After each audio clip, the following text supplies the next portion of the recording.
The broadcast is now starting. All attendees are in listen-only mode. Good afternoon, everyone. Today is Friday, February 11th. I'm Donna Will, Professional Development Coordinator for DDA.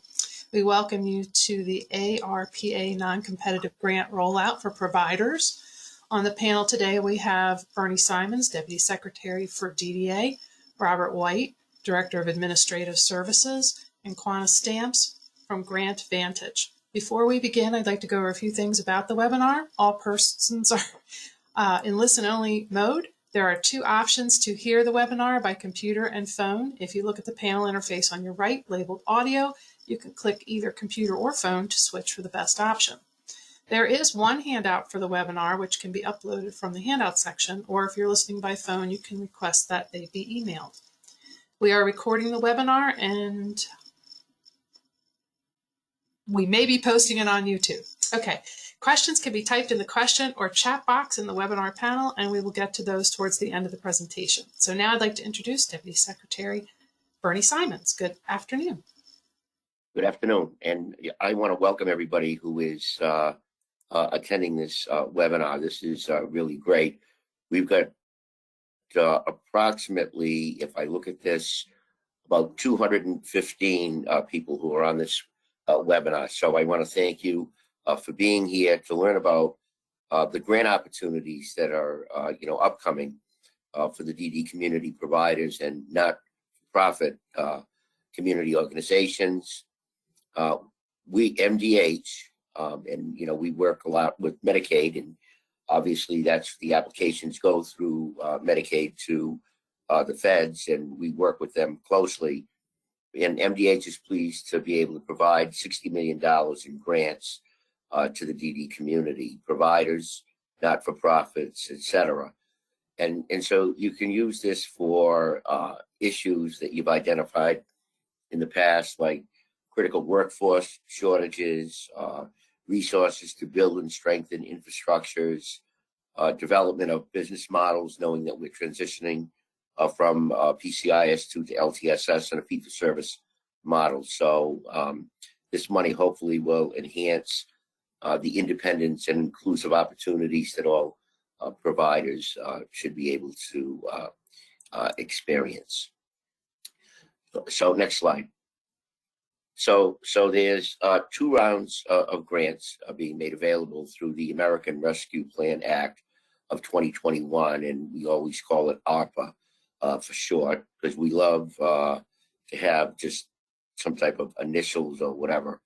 And so these funds are essentially reinvested savings from our enhanced federal funding from the home and community-based services.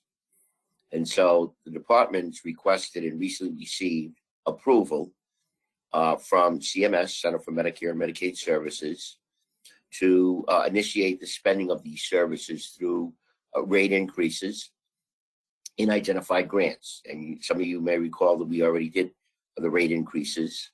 And now today we're going to focus on the first round of the grants, which is basically non-competitive grants for Title VII providers. And Title VII providers are basically our providers in DDA. I know it's come up a couple of times and questions have come up, am I a Title VII provider? If you are working with DDA, you would be a Title VII provider. So before I turn this over to Robert White, our Director of Administrative Services, I just want to thank Secretary Beatty from the Department of Disabilities and members of the DD Coalition, including people on the go, the DD Council, MAX, the ARPA Maryland, and Disability Rights, who helped us prepare for these grant approvals through surveys to providers to identify critical needs, providing recommendations for the percentages-based allocations. And it's our goal to release these funds to applicants quickly, easily, and efficiently. And with that, I'll turn this over to Robert White.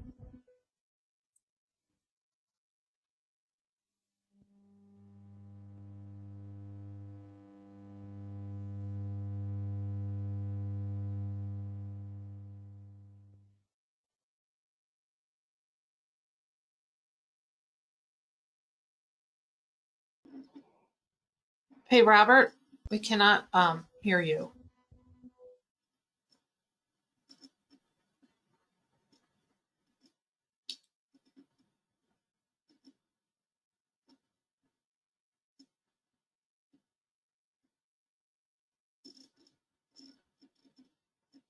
Let me try to contact him and see what happened, Donna. Okay. If he needs to switch to phone, there's the option.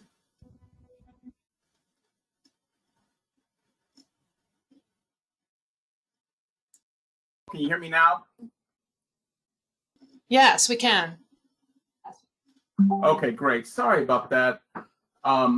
Thanks, Bernie, and good afternoon, everyone. We are very excited to be here this morning, I guess it's afternoon now, to talk about the non-competitive ARPA grants. And want to thank each of you for taking the time to attend this webinar. We're now up to 269 participants, so this is a great turnout. The ARPA grant objectives are basically to enhance, expand, and strengthen home and community-based services for people with intellectual development and developmental disabilities, as well as promote home and community-based services core principles of consumer choice, community integration opportunities, and rights. On the next few slides, we will review some of the activities that this grant can be used for, but please keep in mind that this is by no means meant to be an exhaustive list. Next slide. We have basically categorized these sample grant activities into 4 different buckets. One being workforce investments, innovative programs and services, LTSS Maryland transition to support providers in moving to a fee-for-service environment, and for supplies and equipment. Today, though, we're just going to focus and give some examples for the first 3. Next slide. Oh, this is the right slide, Don. So we have heard about the workforce challenges that you all are facing, either from you all directly or through our surveys and from your advocacy groups.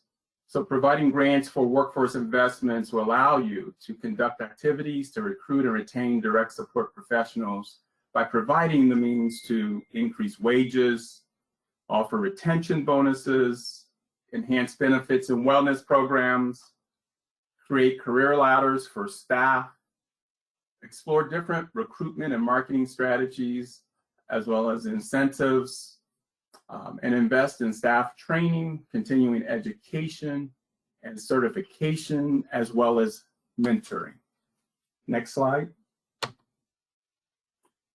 For innovative programs and services, the grant proceeds can be used to expand the use of technology, customize employment, to be used for independent housing support models, community hub development, environmental modifications to enhance community settings, transportation alternatives, strategic planning and business model development, as well as consultation and subject matter experts. One of the things you can think of with this bucket is exploring new business models, perhaps not so new anymore. Could be, a business model that you all put in place during the public health emergency, and and things like that. Next slide. And to support your agency's transition to fee-for-service and billing in the LTSS Maryland DDA module, proceeds can be used for investments in technology, staffing resource to support that technology, as well as the transition over to fee-for-service, infrastructure investments, any analytical tools, and again, to pay for consultation and/or enlist the help of SMEs to help you make that transition. Next slide. So here are some details about the grant. Of course, more information will be available when the official announcement is released on Monday. But the important date to remember is the grant application timeline. So Monday morning at 8 a.m., the link will be live on the DDA website. We will also send a communication with the link embedded in it as well. And we're asking that you all complete these applications no later than March the 14th. And so we're giving you all a month to get this completed. It is a very streamlined process. And so if you all are having issues with that timeline, just reach out to me directly. The maximum award amount is equal to 3.5% of your FY 2019 DDA revenue. If you don't have revenue for FY 2019, then you would use your FY 2020 revenue. We have received numerous questions regarding providers who don't have or do not have revenue for either FY 2019 or FY 2020. And if you fall into that category, please just reach out to me directly. We have a streamlined application process. It's a very secure and online submission process for proposals, budgets, and attachment, as well as ongoing grant management. We're trying to have a process that minimizes the administrative burden and as well as expedite getting these grant funds out and into your hands. And so the name of that program that we will be using is GrantVantage. And so now I am going to turn the screen over to our account representative for GrantVantage, the application that y'all will be using, Quanha Stamps. Quanha?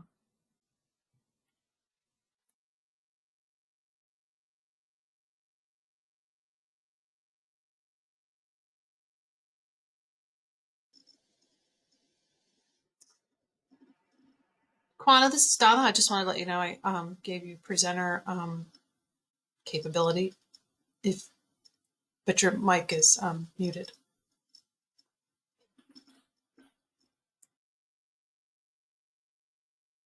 Donna, this is Robert. Do you mind putting her slide back up? Yeah, sure. And then, yeah, she's going to go through the slide, and then she'll request to be a presenter to share the demo. Okay.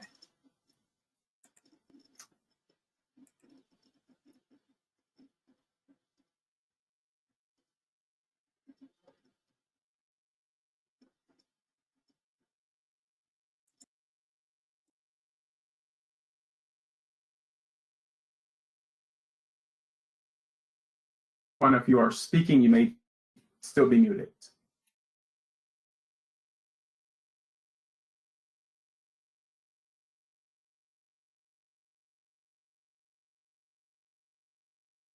Donna, we need that slide up.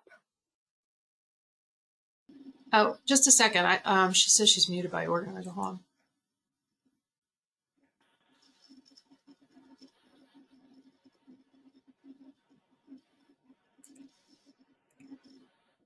There we go. Thank you. So sorry about that. was muted there. I couldn't open my mic. I appreciate that. Hello, everyone. My name is Quanha Stamp, and I'm going to demonstrate the application process using GrantVantage today. So there's a few steps involved, and the first thing you're going to do is register. I just want to make sure you're seeing the slide. I need to know if you're seeing my screen or the slide right now.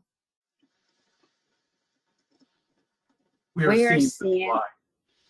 Okay, you're seeing the slide. So you'll pass over the presentation afterwards. Okay, so when we're applying, you're going to register your organization with GrantVantage. You're going to complete the applicant profile. You will review the funding announcement and attachments. You will need to have the application 100% complete before you can submit it. Included in the application is an objective template. You will also have a budget template. These set up some structures around how DDA wants the application submitted. You will have the opportunity to modify anything if you need to, if it's not applicable. And when you are going to submit your application, we have a little pointer that your application needs to have a check mark next to it, your objective template needs to have a check mark next to it, and your budget template needs to have a check mark next to it. And I'll show you how that is going to work. And then you would just select the next button to complete the final screen and submit. So I'm going to go ahead and share my screen. Make sure that I have the opportunity to do that. Would you mind allowing me to be the presenter again? Yeah, I just sent it. Thank you. So can everyone see my screen? Yes. Are you looking at the Maryland Department of Health? Yes. Okay, great. So when DDA releases the live link on Monday, you will be directed when you select the link to this page. This page provides the funding announcement, and you will select view, and the page will come up. You'll be able to see the funding announcement and read it in its full context online. You can print it in a PDF if you want to do that. You can select apply when you're ready to do that. And one of the things that everybody should pay attention to is that there's attachments, and these attachments can be downloaded. The first attachment I want to draw your attention to is the step-by-step application guide, which will give you really clear directions on how to move through our system. So, so we'll be here to support you if you have any questions about applying and you're using the system. So you'll see let me just go ahead. You'll see a couple of links in the announcement. One will be for asking program questions, and it has for program questions, you'll have an email for Robert White. In the announcement, it's a link. You just click on it and you can pop them an email. If you have any technical questions related to the announcement, you can select support at GrantVantage. So we have some information in here on how to get support, whether it's program personnel or it's support on the system. So after you have the opportunity to read the announcement and download the attachments, you can select login. And the first thing you want to do is register. So all providers will need to register for the system. You'll enter your organization name, you'll identify your type of organization, the individual registering will be the primary user of the system, and you can always add other users to help you complete the application. You'll put in your email address, you'll have a username, and then you need to have a 16-digit password. All of that information will come up when you start to create your password. And then you just select the catchment, and it will bring you to a screen to log in. So I'm going to go ahead and log in right now. Let me just...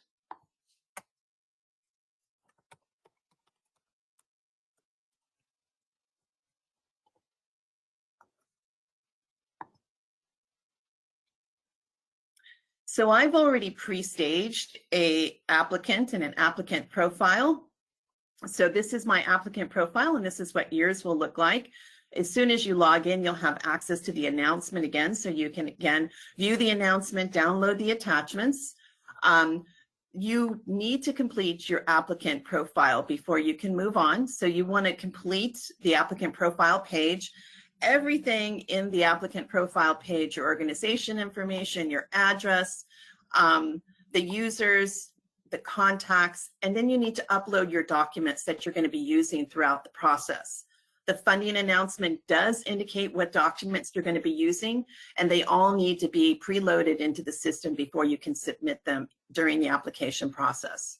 So again, you want to make sure that you fill in all this information. This information will be electronically transferred to DDA. It will help set up your grant award, and it'll give them the data that they need to process the information.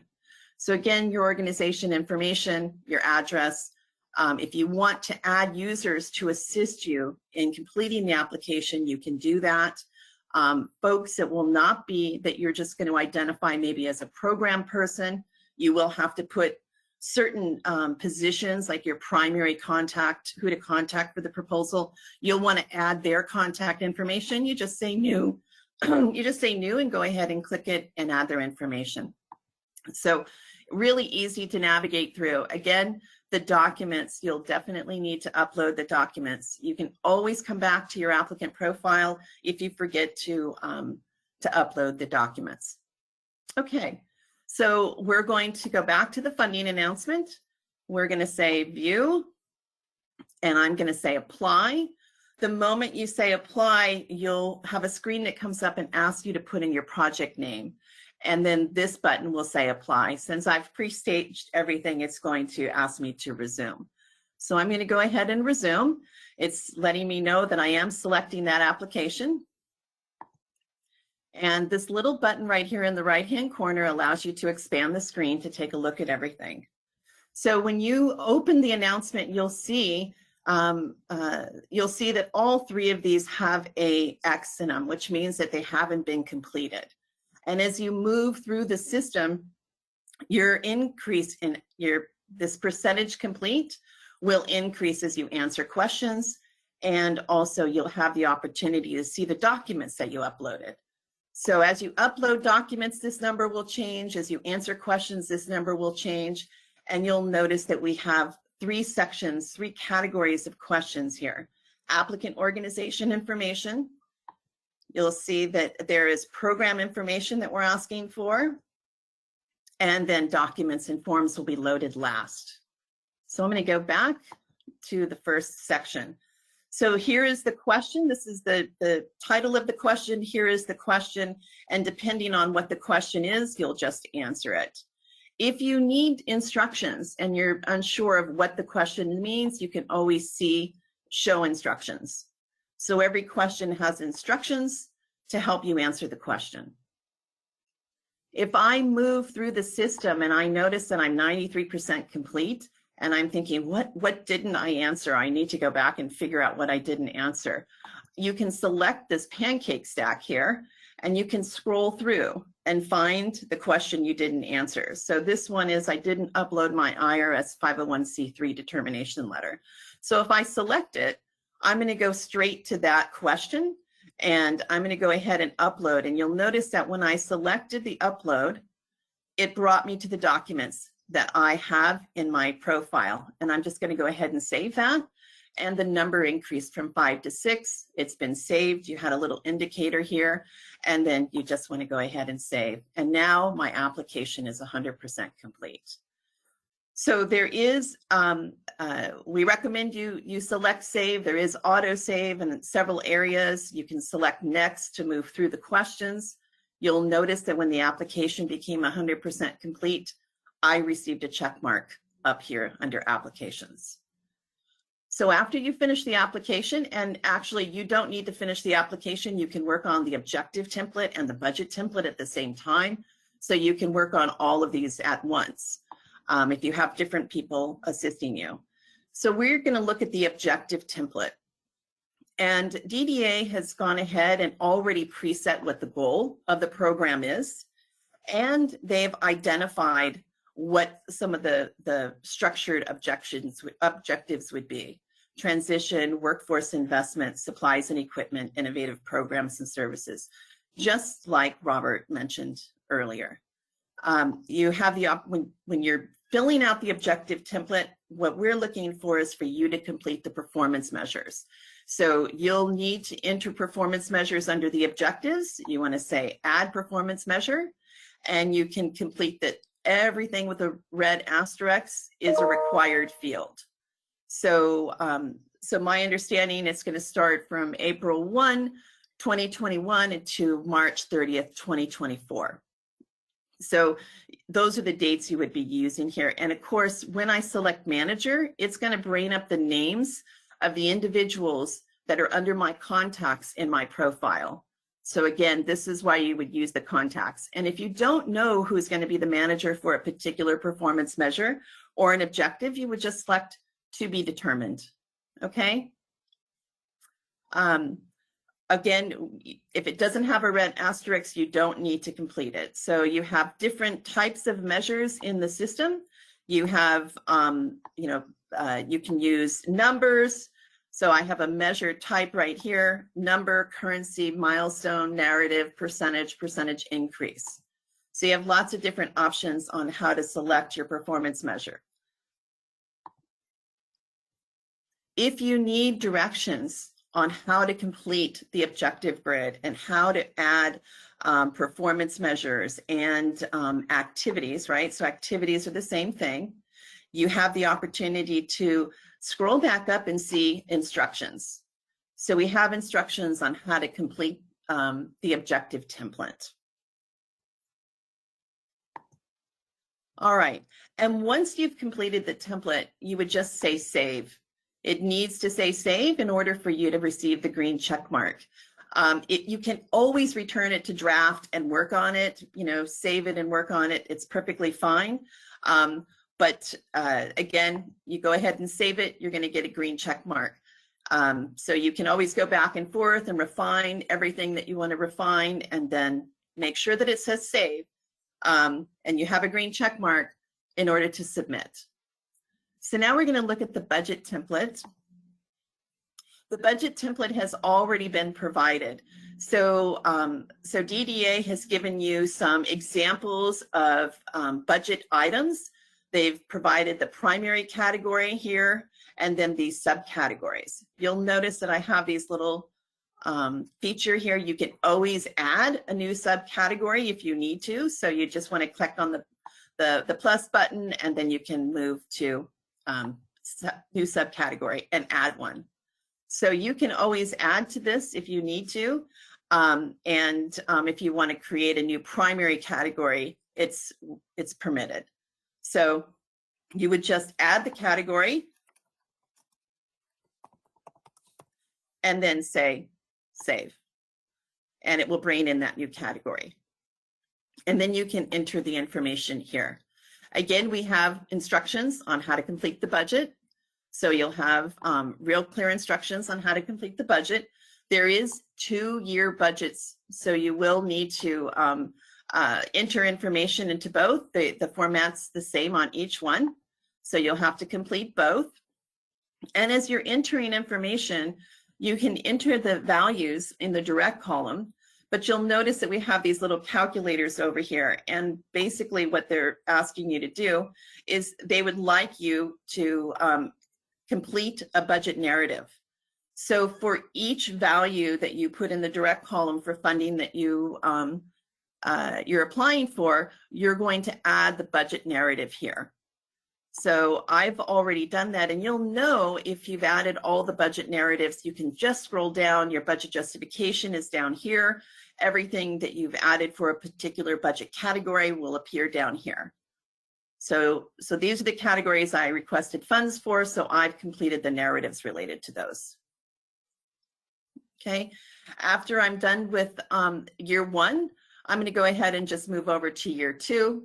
It's just going to automatically put me over into year 2. So as soon as I'm done, I'm just going to go ahead and put $100 here and put in a category. Direct services. Save it. And now I have a budget narrative on the other side. As soon as you're done with the budget, you want to say save budget. And again, you'll get the green check mark here. So again, just like the objective template, you can go back and forth and modify the budget, but this is pretty key to be able to move forward. Okay, so I'm going to say save the budget. So now I have 3 check marks across the top, and this next button appeared, right? So I'm going to go ahead and select next. There's a final screen. The final screen will identify the name of your project. You have an opportunity to change it here. You have your requested amount. This is totaled up from your budget. This is, you're going to be asked to put in a small project summary and then put in the positions of the individuals that you need to. If you want to put in the authorized certifying official, again, this is a pick list to your contacts. The program coordinator and manager, the project director. Again, these do not have red asterisks, so they are not required fields, but if you know who they are, please go ahead and enter that information. Once you see this finish button, you can select it. It's letting you know that you can go back and look at your information before you move forward. It lets you know that you can see your applicant report. So you'll notice that the information is here. You can see exactly what you're getting ready to submit. You can print this if you like. Once you submit your application, your budget, your objective template, and the application information, a copy of all of these documents will be in the document section of your profile. So you'll be able to see exactly what you submitted, and you'll have copies of everything. But right before you submit, you can always take a final look at your application and see how everything is looking. Okay, so I'm going to go ahead and close that, and then I would select submit. You're going to have a processing button here. It's asking you again, are you sure you want to submit it? And we say yes, and now we're processing. So we want to make sure that you don't click off this screen while this is going. So this will take a few minutes to process. You know, selecting submit and finish 2 minutes before the deadline will probably not work. You're going to need to probably give yourself about 15 minutes to make sure everything processes through and you get a check mark. So you'll notice that it brought me right back to the announcement, and I will be able to see my submitted application. This is it right here. I submitted it, gives me a status. It also brings in my application report, my objective report, and my budget report. Okay, so just some pointers. Again, when it's processing, let it continue to process. There is a timeout on the system. If you walk away from the system after 30 minutes, it will give you a 3-minute warning before it logs you out. If you have not saved your work before you walked away to get your coffee and got deferred or something, it will time you out and you will not have that work saved. So just save often. If you're going to walk away, save before you walk away, and you will need to come up with a 16-digit password when you're creating your password to log in. So again, this is your applicant profile. Your funding announcement is right here. The submitted application information after you submit is right here. Your applicant profile, you want to complete that, upload your documents, upload the contact names and anybody who's going to assist you on the application. And if you need any assistance or any support, please, you'll see our support information down here at the bottom. All right, I think that's it for me. Any questions? Thanks, Quanha. We will address the questions at the end of the webinar. Okay. Any technical questions that may come up. So if you have any questions related to the GrantVantage application, please do put them in the questions section, and we'll get to them. Thank you. Donna, can you please go back to the presentation?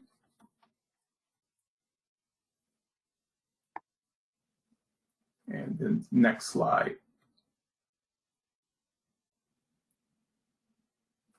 Okay, so we talked about the grant requirements.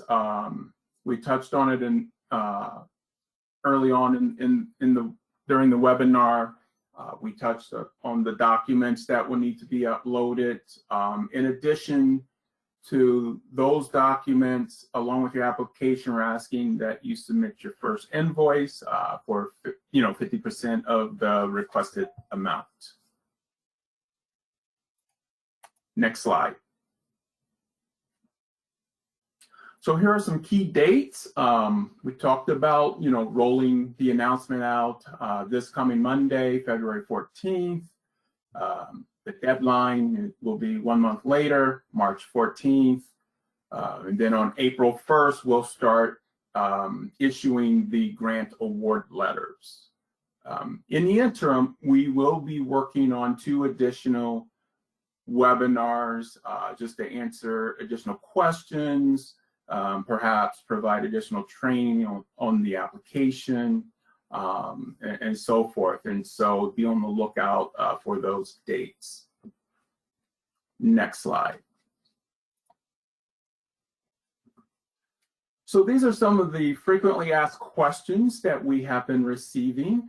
And so I'll address these questions, and then we'll open it up for Q&A to touch on questions that may not be part of this slide. So what is the length of time to expend resources? And that's a great question and an important one because we are using funds, the savings from the American Rescue Plan Act. All grant proceeds must be expended, accounted for, and reconciled by March 31st, 2024, which is the end of the ARPA period. So that's a very important date because we'll need to close this out, by the end of that day. What is the time frame for the grant? The time frame for the grant, as Quanha mentioned, is from the beginning of the ARPA period, which was April 1, 2021, till the end of the ARPA period, which is March 31, 2024. Can the funds be used to support wage increases for DSP staff? Yes, absolutely. And not only can the funds be used to support DSP wage increases, but it is also encouraged. Are CCS agencies eligible for the non-competitive grants? Yes, CCS agencies are eligible. What will be the reporting requirements and frequency? So all of the reporting requirements will be managed within the GrantVantage tool and will include things such as those performance measures that Quanha mentioned, as well as tracking the expenses and uploading invoices, etc. Are grant funds limited to not-for-profit DDA providers? No, the grant funds are not limited to not-for-profit DDA providers, so long as they meet the criteria that has been set forth for these non-competitive grants. Will a recording of today's session be made available? Yes, we will make the recording available. I did get several emails from folks saying that they were not able to attend, but they are very, very interested in the material. I'm not a DDA provider, but a not-for-profit and a DDA vendor offering DD services. Do we qualify for the grant?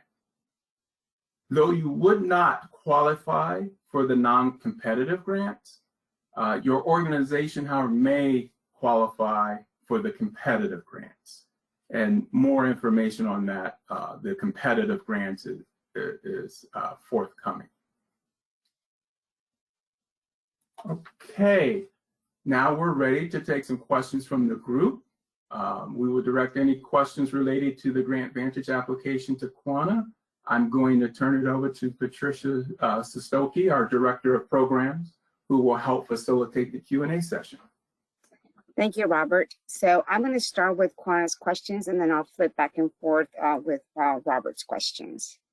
Okay, so Quanha, I think, can you save the form and have others collaborate to fill out different sections? If so, how will we do that?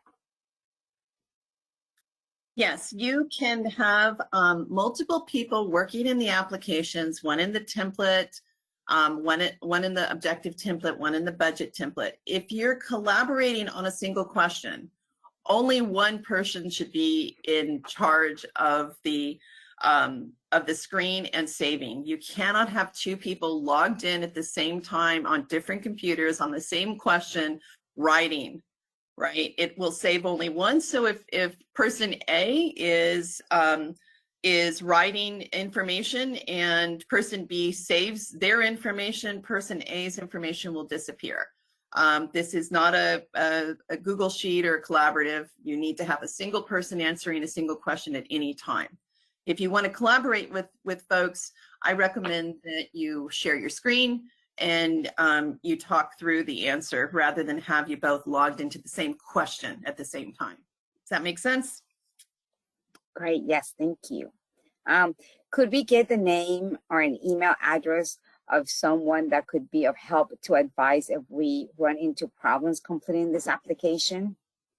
Yes, in the application, in the funding announcement, you have a link to our support desk. All you would need to do is follow the directions. There's a link there. We will need your name. We need to know what announcement you're applying for, the name of your organization, your phone number, and your email so we can reach you. And as soon as it pops into our support desk, someone will be right with you. Any screenshots that you want to send us would be helpful as well. And this one's very similar to the last one. It's would there be or could we get a video tutorial to complete the grant application? So you have directions under the attachments. We've provided some really clear instructions on how to move through the application and how to complete the application. We don't have specific information on how to answer a question because we've put that in the instructions with the question. Great, thank you. This could apply to both of you, Robert, and you, Quanha, but this one is, do you need to add goals under each measure or only the objectives that apply to the proposal? So there's already been a goal. DDA has already entered a single goal, and there is one single overarching goal, and then the objectives are underneath that single goal. So you will see the objectives, and all you will need to enter is performance measures related to those objectives, or you can add your own objective. But the goal is overarching, and the goal will remain the same. Great, thank you. This other one is it possible to print the budget in other sections to have forms to work on before we enter online? So you can use your browser print function to do that. So when you're in the budget, you have the ability to just use your browser to right click and then say print, and it will print the budget template out for you. Great, thank you. Robert, there's some questions for you. And some you already have answered on that slide where you have all those other questions. This one is for new agencies just starting services in Maryland. Would they be eligible for grant? As information states, the grant amount can be 3.5% of agency FY 2019 revenue, and a new agency won't have a 2019 revenue in Maryland. Yes, thank you, Patricia. Again, if you're a new provider and or a provider who does not have revenue for FY 2019, then you would use your revenue for FY 2020. If you don't have revenue for FY 2020, and there's several agencies out there who are fairly new, and I've received some emails, we ask that just reach out to me directly. We will review your case, and we would make recommendations to Deputy Secretary Simons, and everyone would have to be handled on a case-by-case basis.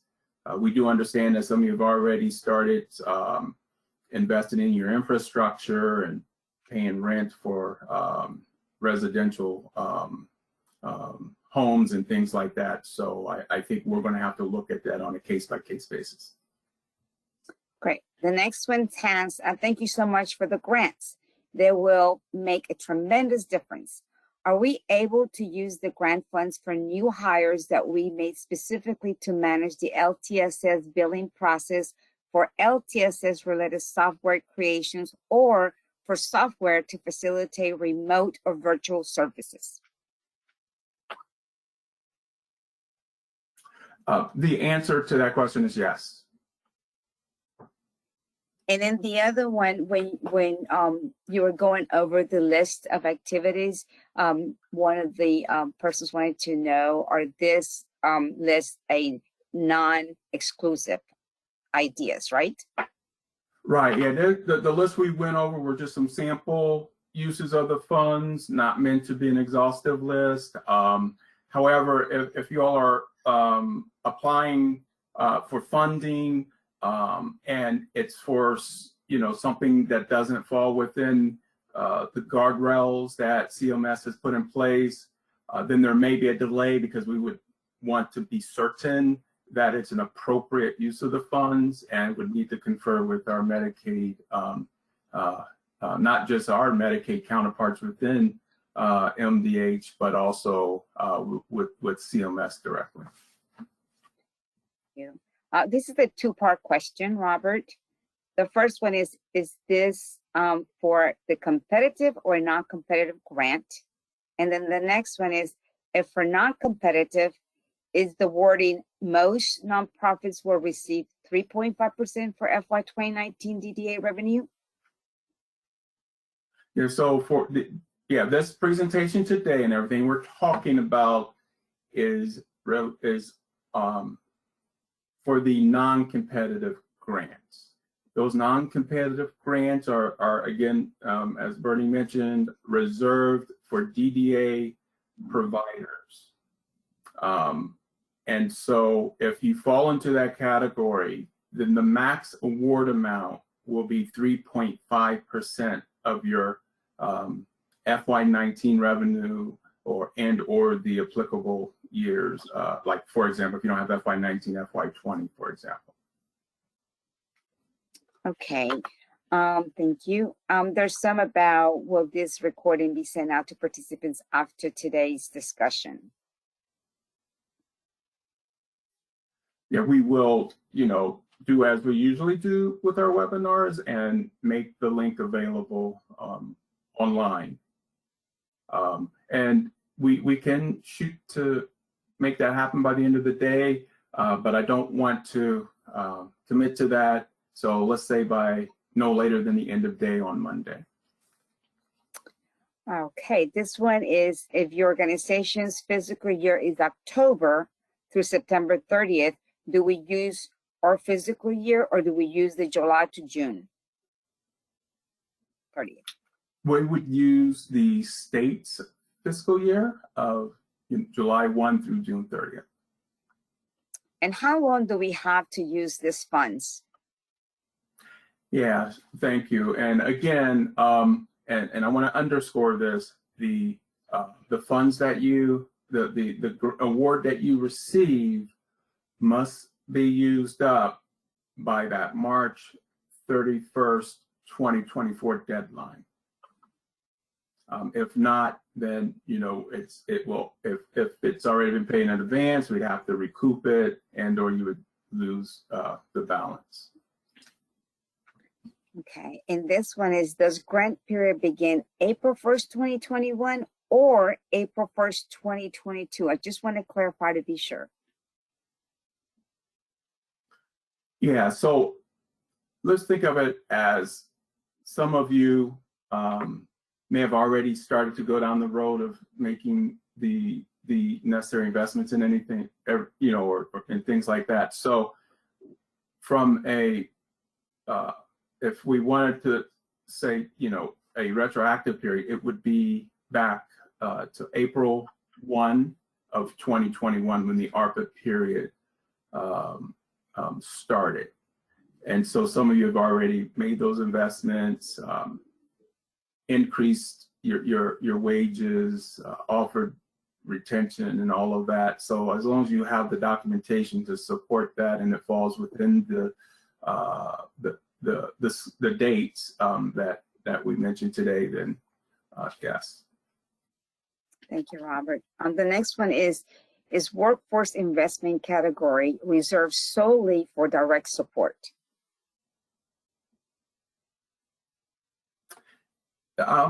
You know, I saw that question earlier as well. I believe someone sent that question. No, it's not reserved, but CMS made a point to stress their desire to see the DSP workforce prompt up. So, you know, but obviously you can also use the funding to support FTEs that will help with your transition and so on and so forth. Thank you. This one is, does the budget template link to the 3.5% for your FY 2019 revenue, or do you sync that up offline, or do you prevent someone from applying for more than the 3.5% of their FY 2019 budget? Okay. So Robert, I can take the part on the budget template. So the budget template does not have the 3.5% calculation included in it. We're going to rely on the provider to understand what that calculation is. And of course, DDA will have access to that information before making any award. So the budget doesn't prevent you from putting any less or any more in. Thank you, Quanha. And I just want to mention, the 3.5% is for both year 1 and year 2. So when you're doing your budgets for year 1 and year 2, it's 3.5% combined. Is that right, Robert? Yes, that's correct. And just to make sure that there's clarity. So if you're an organization and 3.5% of your FY 2019 revenue, or fill in the blank, is $100,000, then you could have like $75,000 in your budget for year 1, and $25,000 in your budget for year 2. So it would not be $100,000 for each year. It's in total. And so once you hit that limit, then that's it. So then this brings to the question that people are asking is, why is there a year 1 and year 2 budget needed? So that is there if you need it. If you all, like in that example, if that agency's able to spend $100,000 all in the same year, then they're finished. But if there's folks who are taking that money and let's say they're taking that entire $100,000 and they just want to use it to support staffing and things like that, those expenses, you may have some for year 1 and year 2, in which you're using that grant funding to support. And then obviously part of the application, if we're talking about staff salaries and things like that, is how you would sustain that at the end of the grant period. So then you would use it to help with year 1 and year 2, and then that would be the end of the ARPA period. And so it's really up to you. And maybe it only takes you 18 months. So you're populating the entire year 1 budget, and in year 2, your expenses may only account for half of that year.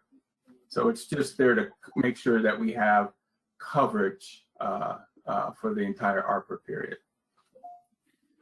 Thank you, Robert.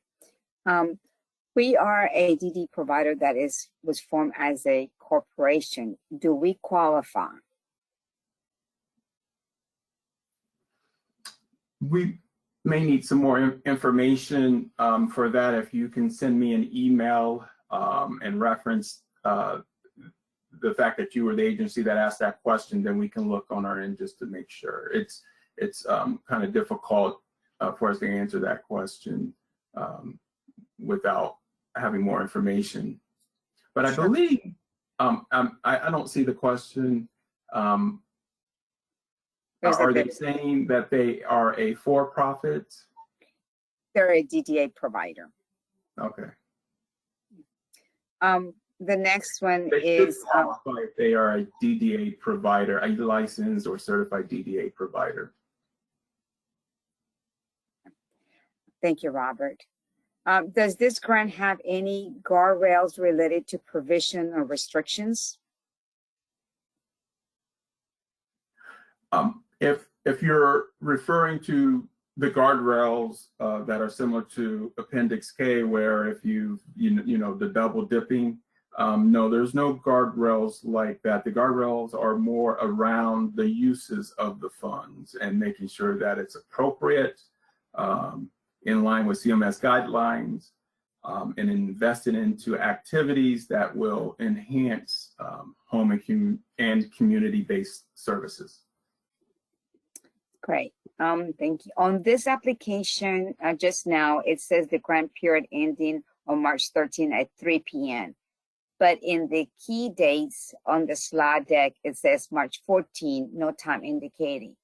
When exactly does the grant period end, and by what time on March 14? Okay, so there may be some confusion between the grant timeline for getting the application in, and then the grant, and then the timeline for when the money has to be expended. So for the first one, we're giving you a month to fill out the application. It will be due on March 14th. Quanha, you may have to chime in on if the system, I think, yeah, I believe we said 1700 or 5 p.m. on the 14th. So it would be end of day on the 14th. Right. So this is, they're talking about the fact that they saw on my screen probably a different date. And it was because we shifted it one day. So it will be March 14th rather than March 13th. But so the final announcement, and I would just recommend that everybody read the final announcement with regard to the budgets and the due dates. It will all be the same. The announcement close date will be March 14th at 5 p.m. Thank you, Juan. I appreciate that. Can you write a grant for something you have already done that would fit into the priorities that started after the first day of the ARPA period in April 2021? Yeah, if it's, as long as it fits within the parameters that we've been talking about today, as well as because we didn't obviously list every possibility. If it falls outside of what we discussed today, then we would need to validate that it would still be an appropriate use of the funds. And Robert, do you know, are there any reasons why a DDA provider would not be eligible for this grant? Yes, there's as we receive your applications internally, there are several checks that we'll do to make sure that, one, they are in fact a licensed provider, and then number two, are they in good standing with the comptroller's office? So there are, if you're not meeting the requirements, then those would be reasons why you wouldn't be awarded a grant. I know we have 1 more minute, so I'll read a couple of short ones, but will there be a final reporting on the grant when all funds are used in 2024? Yes, and that's why one of the features I love about this program is the ability to track the objectives and those performance measures that you all will be populating the tool with, because that will allow us to run reports, not just for the use by the state, but also for CMS, because they obviously have a vested interest in knowing how these funds are being used as well. So the answer is yes. Thank you, Robert. There's more questions in the chat box, but it's 1:59, and I just want to throw it back to you for any closing, or if you want me to read one more. Sure, we can do one last one. Great. Question regarding the budget template.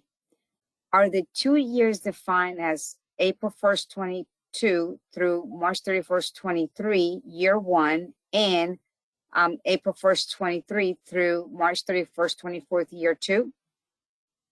Yes. Yeah, they align perfectly with the ARPA period, the remaining 2 years of the ARPA period. Thank you, Robert, for answering those questions. And Quanha, thank you so much. And I'll turn it back to you, Robert. Thank you. Well, that does conclude the webinar for today. Bernie, I don't know if you had any closing remarks. No, I just want to thank the great number of people who participated in this, and look forward to getting as many applications as possible. And with that, it's 2 o'clock. Thank you for your time, and everybody have a wonderful weekend.